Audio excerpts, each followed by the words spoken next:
أحيل للجنة الشؤون العربية أكثر من طلب إحاطة بخصوص الأزمة السياسية في سوريا، واجتمعت اللجنة أمس واليوم وتباحثت في كافة جوانب الأزمة السورية. والتقينا أمس مع سعادة السفير فهمي فايد مساعد وزير الخارجية للشؤون البرلمانية، والسيد السفير محمد مصطفى كمال مساعد وزير الخارجية للشؤون العربية. واستمعت اللجنة إلى كل ما لدى وزارة الخارجية من معلومات حول الأزمة السورية، وتناقشنا معهم حول دور مصر في إيجاد حل عربي يحمي الشعب السوري ويحفظ لثورته كل فرص النجاح والانتصار.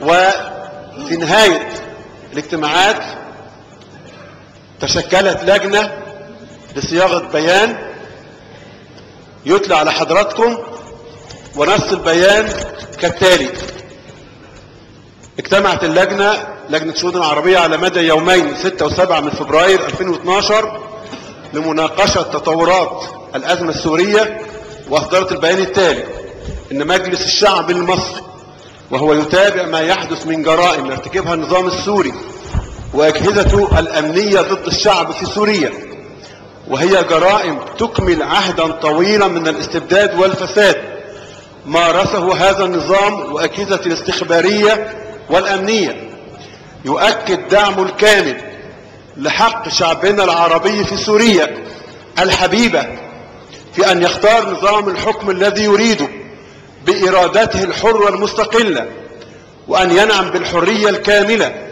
والعدالة الشاملة والكرامة والعزة التي يستحقها.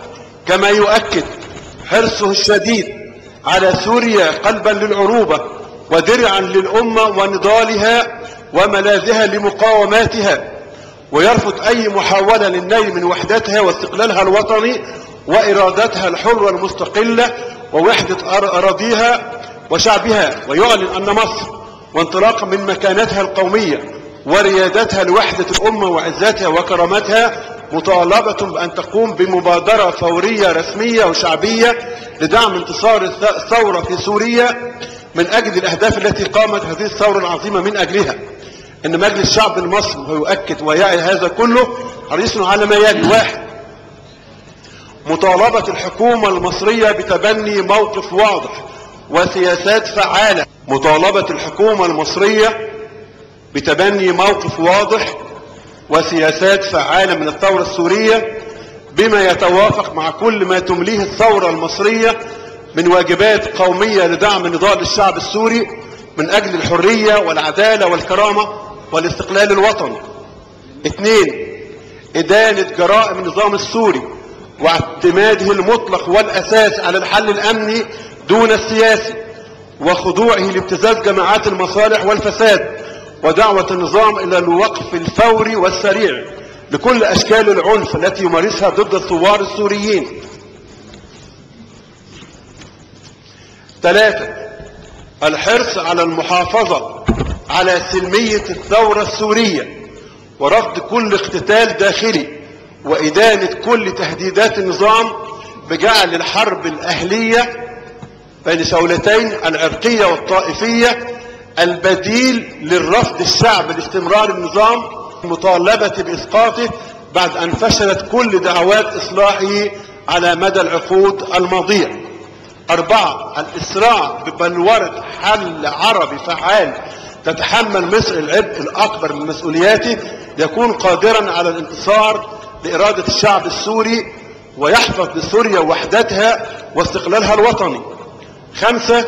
العمل بدأب من أجل توفير دعم دولي مادي ومعنوي للشعب السوري، على أن يكون هذا الدعم تحت مظلة جامعة الدول العربية، وإدانة كل محاولات وأشكال التدخل الخارجي الإقليمي والدولي في الأزمة السورية حفاظا على سلامة سوريا ووحدتها الوطنية. 6.